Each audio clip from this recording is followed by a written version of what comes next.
Salut à tous et bienvenue sur Maxi Fourmi. Alors aujourd'hui c'est une vidéo unboxing pour le setup. Alors il y a pas mal de choses. On va commencer par les planches. Alors du coup c'est du MDF de 25 mm qui seront accrochées au mur. Il y en aura 3 en tout. Elles seront accrochées avec des fixations invisibles. Avec des tiges filetées du coup qui viendront directement dans le mur. Des comme ça, c'est du 12 mm que je viendrai couper. Donc ce sera du beau morceau. Il y aura de quoi mettre une sacrée charge dessus. Vraiment, c'est prévu pour aux alentours des 700-800 kg. Donc vraiment, on devrait être largement bien. Alors je vais venir percer du coup les planches avec ça. Alors, un gros forêt en spirale sur 20 cm. Du coup, là celui-là fait 400. Donc sur 20 cm à l'intérieur des planches. Histoire d'éviter qu'elles gondolent, tout ça. Et dans le mur, pareil, 20 cm comme dans les planches. Donc comme ça devrait bien tenir.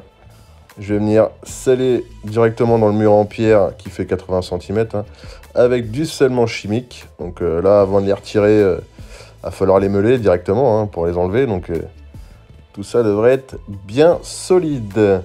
Sinon, je me suis fait un petit plaisir aussi. La mienne m'a lâché il y a 2 mois. Donc après 12 ans de bons et loyaux services, donc elle a bien vécu avec ce qu'elle a pris dans la gueule. Donc c'est du très bon matos, la Dremel. Achetez pas par contre du bas de gamme, franchement ça va claquer au bout de 3 utilisations. Alors que là, pour 50 balles, ou je sais pas combien, 45 je crois, j'ai payé ça. Ça tient indéfiniment, et puis bon, l'autre c'était même pas le moteur qui a lâché, c'est le mandrin. Donc pour tous les mecs qui fabriquent leur nid, c'est l'indispensable. Franchement, il n'y a pas à chier. Bon là, ça c'est une boîte truc à la con. Il n'y en a pas beaucoup, donc ça servira quand même. Mais personnellement, je me fournis pas chez Dremel. Je prends des gros lots de plein de fraises là et tout ça. Ça fait le taf. Sinon, il y a quelques petits bricolages fourmis qui vont arriver aussi. Alors, air de chasse et compagnie. Alors, du coup, je me suis commandé des verres. Mais je suis très déçu parce que franchement... la qualité est à chier, franchement ils sont dégueulasses. Voilà, le contour il était pas net, il y avait des grosses bulles d'air. À l'intérieur il y a des sortes d'inclusions, je sais pas si ça va se voir. Mais là voilà, il y a une grosse bulle d'air et du coup j'ai dû tout rectifier. Rectifier carrément le plat du dessus parce que sinon le capot il faisait que bouger. C'est un coup à ce que les fourbières taillent. Donc du coup hop, petit ponçage et puis on était plutôt mieux. Mais au niveau de la qualité, c'est vraiment pas top, parce que j'en ai pris d'autres. Déjà, c'est beaucoup mieux. C'est vrai que de les voir directement en magasin, ça permet de voir un peu la qualité du verre. Donc, au niveau du choix, il n'y a pas photo. Là, les gros, je les ai commandés sur Internet, donc j'ai pas pu vérifier. Je vais essayer de vous montrer ça. Des sortes d'inclusions dans le verre, là, c'est vraiment moche. Là, par ici, hop, on voit des sortes de morceaux à l'intérieur du verre, donc c'est vraiment dégueulasse. Alors que l'autre, du coup, il est clean, il est bien transparent, il n'y a pas d'inclusion. Puis vous voyez le prix dessus, il y a marqué dessus, 2,50 €. Je me suis pas ruiné avec ça, et puis c'est du super verre. Voilà, le dessus, il est nickel, il est bien droit, donc il n'y a pas photo entre les deux. Après, si j'avais pu en trouver un de la même taille que le gros, avec le même verre que l'autre, là par contre, ça aurait été top.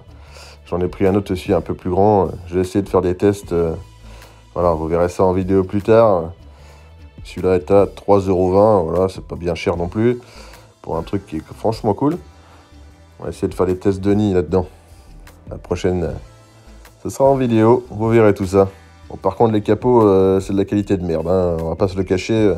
Celui-là tiendra pas longtemps, mais on n'en a pas besoin, donc on s'en fout. Donc le petit sera pour les aires de chasse. Le grand aussi, s'il y a moyen. Et le gros, ce sera des nids. Celui-là est bien aussi, au niveau du pourtour, c'est nickel. Donc franchement, je suis plutôt satisfait de cela. Le pourtour est top. Alors que celui-là, bon, on peut limite le foutre à la benne, quoi. Je pense qu'il va exploser au premier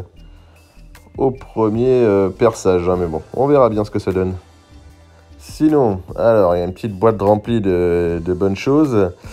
Alors, j'ai commencé à accumuler pas mal de choses dans cette boîte pour le setup. Alors je vais vous montrer ça tout de suite. Alors on va commencer par un petit thermomètre hygromètre. Alors voilà, c'est tout bête, mais ça permet de contrôler l'hygrométrie à l'intérieur des nids et tout ça. Donc toujours sympa d'avoir les informations qu'on n'a pas comme ça.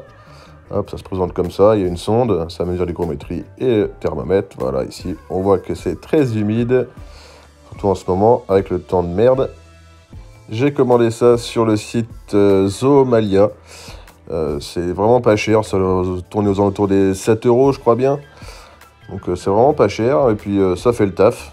En plus, il est blanc, donc ça ira bien avec le setup. Pareil, sur le même site...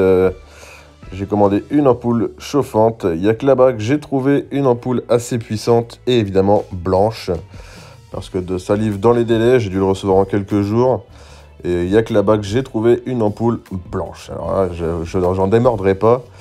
Ça, je voulais une blanche et puis en plus, je voulais qu'elle soit assez puissante pour pouvoir vraiment bien gérer quand j'ai envie d'avoir un peu plus de chaleur pour certaines espèces.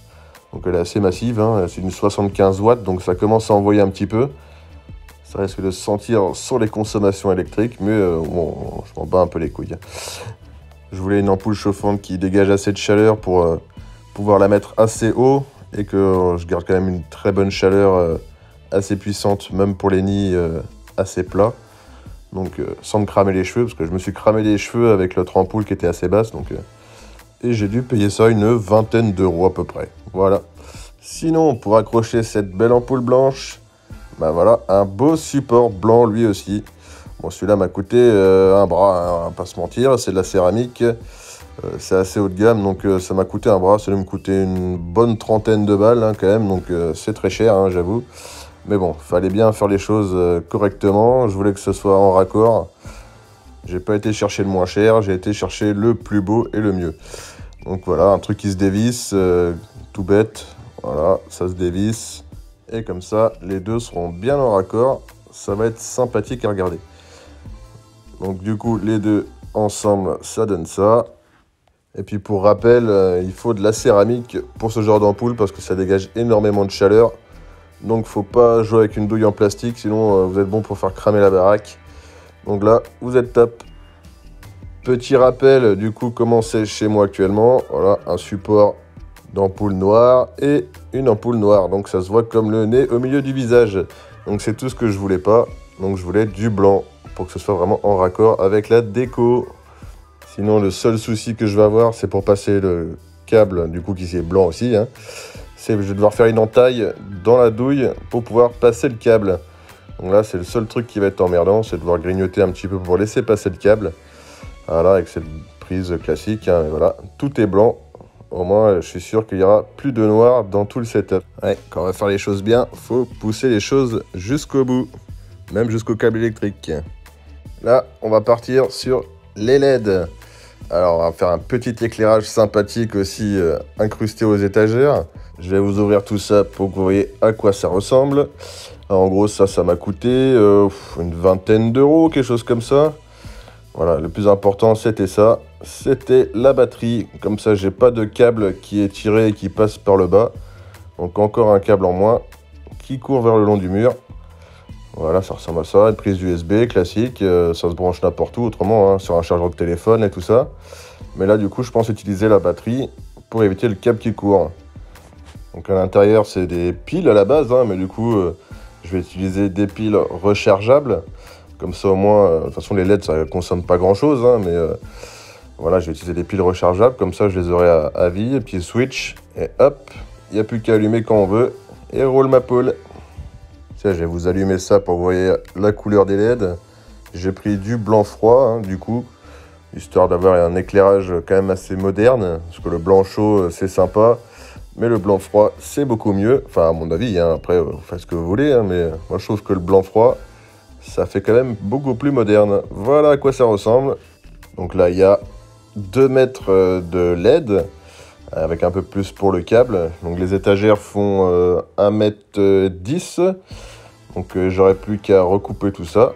Il y a des petites comment dire ça, des petits endroits de marquage pour le découpage. Histoire de bien ajuster tout ça à la bonne longueur. C'est vrai que comme ici, là, les petits marquages orange. Et hop, on marque et clac. Il n'y a plus qu'à couper et on est bon. Tiens, il me reste une connerie aussi. Les joints que j'ai commandés sur AliExpress. Bon, ça vaut pas grand chose, hein, voilà, tout le monde connaît ça. Ça permet de faire ses propres paires de chasse quand on a envie. Sinon, ça intéresse peut-être quelques personnes. Je me suis commandé aussi une lentille macro avec laquelle je vous fais des vidéos depuis quelques temps. Alors ça ressemble à ça, c'est du Selvim. Je commandais ça sur Amazon. Alors du coup, le petit pack comprend une petite pochette. Alors, on va ouvrir tout ça pour vous montrer quand même. Parce qu'au début, je voulais m'acheter une coque Rhino Shield avec la lentille, mais ils le font pas pour mon iPhone. Parce qu'il est un peu trop récent, apparemment ils n'ont pas encore fait. Donc ça se présente comme ça. Un petit clip comme ça que tu viens mettre à l'arrière de ton téléphone. Et hop, t'ajustes comme ça. Et après, t'as plus qu'à visser ta lentille dessus. Et là, on est bon. Une lentille macro x25. Seul inconvénient que je peux lui reprocher, c'est qu'il faut vraiment coller la lentille au tube pour pouvoir filmer quelque chose de net. Donc, il faut être aux alentours, ouais, faut vraiment être collé à quelques millimètres de ton tube. Donc, des fois, quand on tape dedans, tous les fourmis qui paniquent. Donc, vaut mieux faire attention. Le pack est assez complet, hein, du coup, voilà, il y a des trucs que j'utilise pas forcément, mais voilà, c'est un petit peu gadget, mais téléobjectif et compagnie, voilà, un gros téléobjectif pour filmer de loin. Bon, voilà, quand on fait des petites balades, qu'on veut prendre un paysage ou quelque chose comme ça de loin, bon, c'est pratique, hein, mais bon, pour filmer des fourmis, c'est pas top. Ah, il y a un fish eyes, histoire de lentille d'œil de poisson, là. Et un truc ultra grand angle aussi, donc voilà, je l'utilise pas forcément, mais parce que le téléphone le fait déjà de base, donc voilà, ça peut être pratique pour ceux qui l'ont pas sur leur téléphone. Donc sinon, il y a aussi le truc avec lequel je filme depuis tout à l'heure, le trépied qui est incorporé au kit. Donc ça par contre c'est super pratique, c'est un réel plus dans le pack. Donc c'est un peu grâce à ce trépied que je l'ai acheté, hein, donc voilà, c'est tout bête, il y a plusieurs positions, on peut le régler en haut, en bas. Franchement, très très pratique. Et voilà, ça va être la fin de cet unboxing. Du coup, on va se retrouver pour le montage de tout le setup, des planches et tout ça. J'essaierai de vous faire une petite vidéo sympathique pour vous faire un petit avant-après. Et puis, je vous dis à la prochaine. Kenavo tout le monde!